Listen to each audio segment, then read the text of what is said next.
Hello, what is up mga ma'am, sir, ma'am? Ako po si Ralph C. Fry, isang visual artist from Manila. And today we are going to customize the McFarlane Toys Dark Redeemer and Soul Crusher. So yung first step na gagawin natin, magpa-prime tayo ng figures using this Bosny number 4 flat black. So ang gagawin natin, shake muna natin siya. Tapos 2 to 3 thin coats yung i-apply natin dito sa surface. Okay? So balikan ko kayo kapag tapos na siya mag-sprayan. Okay, done na tayo sa black primer. 2 to 3 thin coats yung in-apply natin. So covered na siya. Tapos pati dito si Dark Redeemer, done na rin tayo.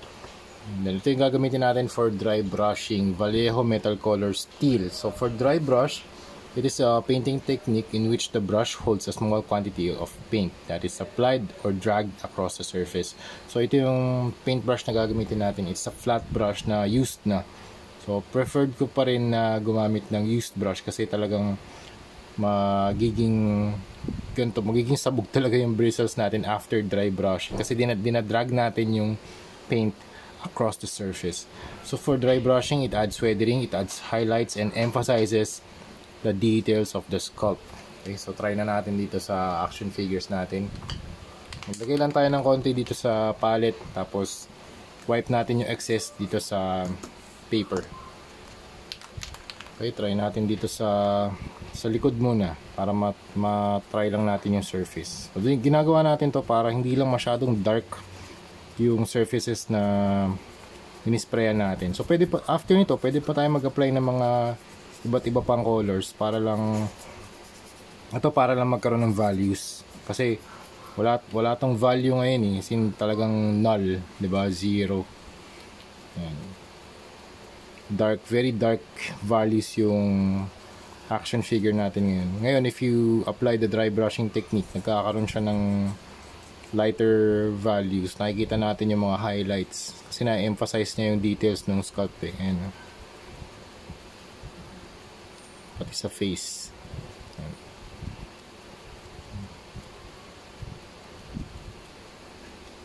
So ganun din dito kay Dark Redeemer, apply din natin. Try natin dito sa fleur-de-lis detail niya sa chest. Ang ganda. Grabe pag dinry brush, litaw kaagad yung fleur-de-lis na detail dito sa kanyang chest armor. Look at that. Grabe. Pati din dito sa wings. Yan, pag dinry brush nyo to, kita ka agad yung details ng sculpt, ng feathers, Kaya sa akin, kung magko-custom ako, ito yung una kong pag-aaralan kung paano mag-dry brush. Alright, done na tayo sa steel dry brushing. So ito na yung front. Here's the back. Tapos, naglagay na lang din ako ng blue tack dito para hindi malagyan ng paint yung pegs, para pag pinasok natin yung wings, same pa din yung articulation niya, hindi siya masyadong higpit. Ito naman yung Soul Crusher, tapos na rin yung dry brushing inside the cape, outside of the cape. Tapos ito na rin yung kanyang gas mask or respirator. Tapos meron na rin siyang body armor, lahat naka dry brush na, pati yung mga joints. Okay? So next step naman natin ito pa pala yung mga wings. Ayan. Next step naman natin, mag-a-apply tayo ng Hero Paints na ultra white, stronger coverage para lagyan ng design na skulls dito sa kanilang heads and shoulders. Dito na lang sa chest armor. Pati dito rin. Actually pwede rin yung skull dito sa pinakalikod Okay, try natin dito sa chest.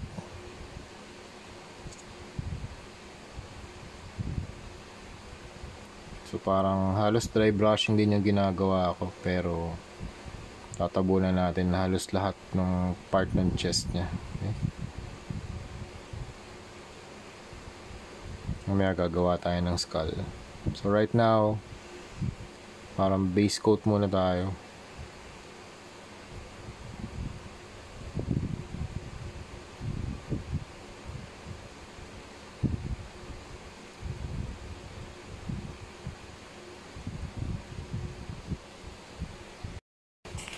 Next step, we are going to apply detailing na dun sa skull using a black acrylic paint, and mas finer yung brush na gagamitin natin.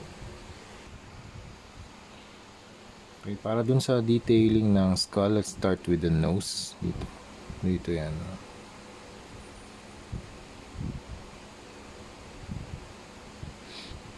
And then, gawa lang tayo ng guideline para sa eyes. So, lahat yan black. Okay.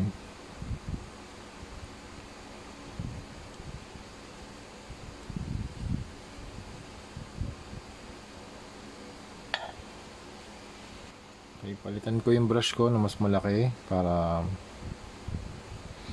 mas makapag-gawa tayo na details sa skull.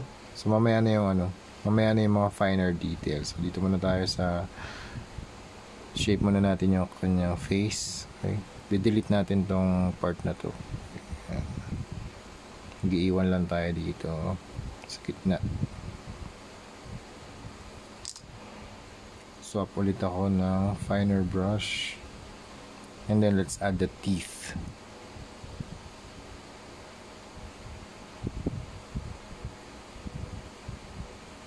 So sa gitna, gagawa ako ng line, and then dito rin sa kabila, gagawa ako ng line. Dito rin.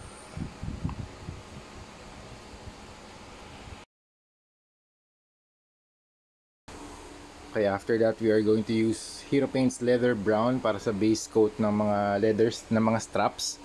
And after nyan, mag-apply din tayo ng earth tan for dry brushing para mukhang realistic yung mga leather straps.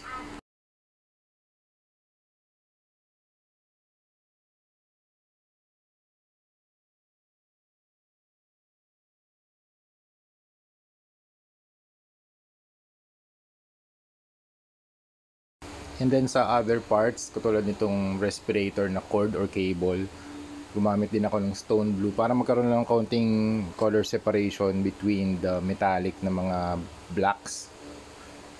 And also, ito na yung earth tan. We're going to use this for dry brushing dun sa mga leather brown na base coat na ginamit natin previously. And para magkaroon siya ng additional texture. And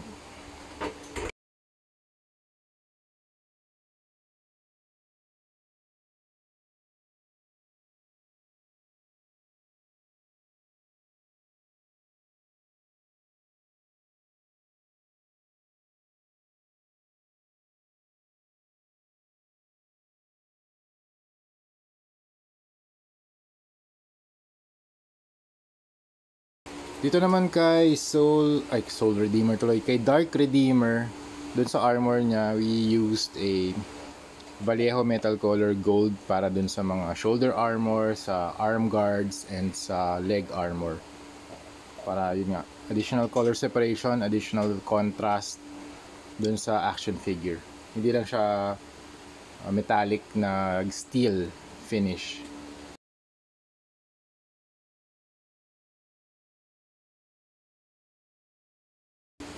And then for the cloak ni Soul Crusher, I used a blood red muna to. Tapos nag dry brush din ako ng warm red. Tatlong kulay, actually apat na kulay. So blood red, warm red, orange, yellow, and white. So yun yung mga colors na pinag-combine ko para ma-achieve natin yung ganyang finish. Pati dito sa wings ni Dark Redeemer, same process lang din yung ginamit ko.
we are going to use Hero High Pigmented Water-Based Acrylic Warm Red para naman sa mga blood effects.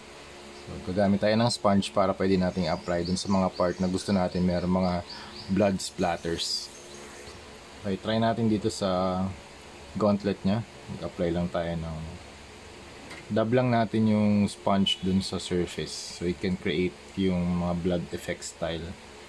Yan. Usually nilalagyan ko dito sa may mga spikes. Yan. Spike areas. Yan. Kasi matalas yan eh. So parang diyan natutusok yung ano, yung mga kalaban niya. Yan.